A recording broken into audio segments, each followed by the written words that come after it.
Ya, assalamualaikum warahmatullahi wabarakatuh. Waalaikumsalam warahmatullahi wabarakatuh. Selamat pagi, Ibu. Selamat pagi. Gimana kabarnya hari ini? Alhamdulillah sehat-sehat. Alhamdulillah. Kemarin Ibu sudah melaksanakan ini ya observasi kelas ya, Iya. dengan Pak Heru. Jadi di sini saya ingin bertanya sedikit ya berkenaan dengan hasil observasi Ibu di kelas ya. Yang pertama mungkin ya, bagaimana praktek pengajaran yang dilakukan Pak Heru di kelas, Bu? Pada saat saya observasi, saya lihat Pak Heru ini sudah bagus sih untuk memberikan praktek kepada anak-anak. Dia itu kalau menurut saya proses pengajarannya lebih ke disiplin ya, karena anak-anak ini memang benar-benar harus memenuhi target yang sesuai dengan yang diberikan.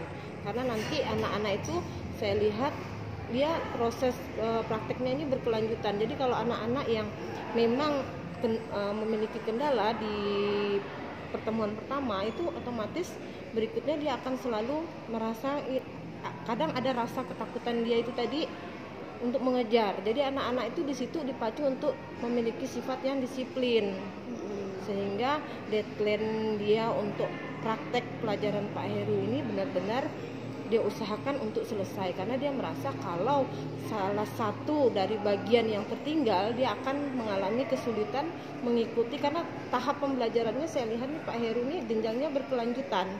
Jadi kalau ada salah satu tahap yang dia nggak selesai, dia akan bingung. Makanya itu memotivasi mereka untuk selalu semangat masuk untuk prakteknya Pak Heru seperti itu. Kemarin pas Ibu observasi itu materinya tentang apa ya, Bu? Kalau kemarin sih saya lihat dia lagi desain gambar rumah sih, kalau saya lihat ininya, bentuk ininya.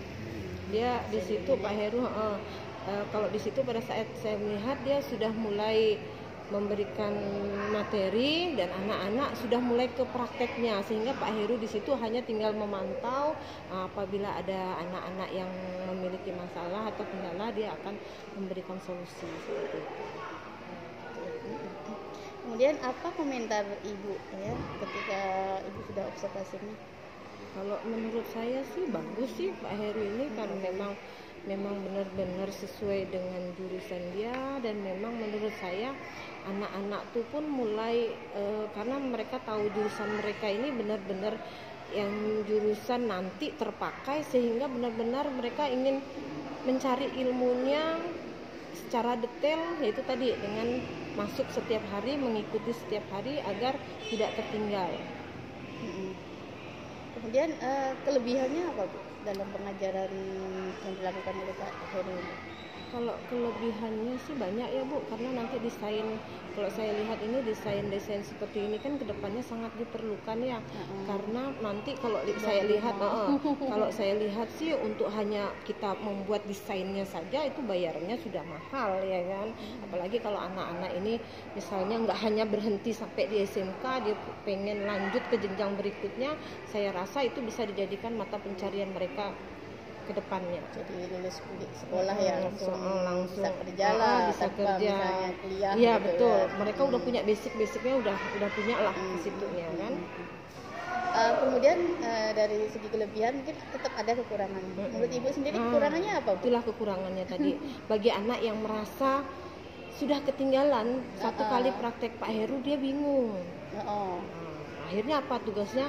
Tadi udah awal dia belum terkejar, numpuk tugas berikutnya, dia akhirnya bingung untuk menyesuaikan tadi. Itu sih ya, tapi menurut saya sebenarnya itu bagus. Tapi anak sekarang ini kan anti disiplin, anti apa yang menurut kita bagus, menurut mereka itu jadi kesannya guru tuh killer, padahal menurut saya itu bagus. Tapi karena tadi itulah jadi kekurangan untuk Pak Heru, karena anak-anak merasa takut untuk mengikuti pelajaran berikutnya karena merasa bersalah sudah melupakan tugasnya sama. Seperti itu. Kemudian dari urutan langkah-langkahnya kalau menurut Ibu bagaimana? Apakah langkah-langkah dari pembelajaran? Kalau langkah-langkah pembelajarannya sih kayaknya udah sesuai dengan opening, inti, and closingnya. Iya, sudah lah. Sudah runtut. Jadi metode yang digunakan apa, Bu?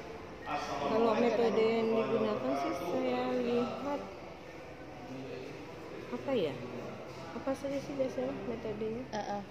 Ya mungkin ceramah Oh atau ya, banyak kalau praktek. kalau ini kan atau tetap brief. ada dua, tetap Iya. harus ada dua kan, karena yang namanya ini kan dia harus ceramah dulu, ya kan?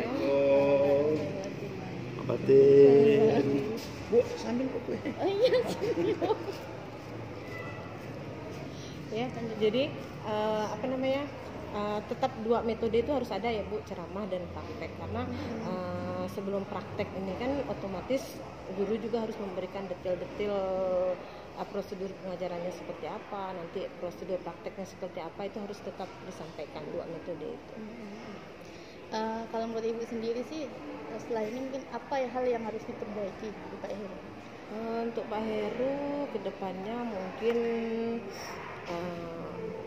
apa ya, Pak Heru ini kalau saya lihat, tapi sebenarnya bukan sesuatu yang negatif sih, memang guru itu harus memiliki karakter ini dalam arti kata kedepannya saya pengennya sih Pak Heru agak lebih apa ya, penggunaan bahasanya jangan terlalu yang Kasar.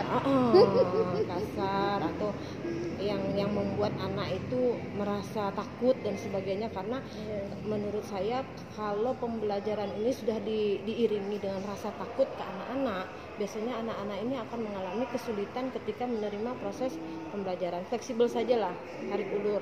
Ada saat dimana dia memang harus tegas dan ada saatnya juga dia harus memang sesuai dengan situasi, seperti itu, fleksibel. Oke, mungkin hanya itu aja Bu yang ingin saya tahu, dan saya ucapkan terima kasih banyak ya sama-sama atas waktunya. Ya. Oke, saya akhiri. Wassalamualaikum warahmatullahi wabarakatuh. Waalaikumsalam.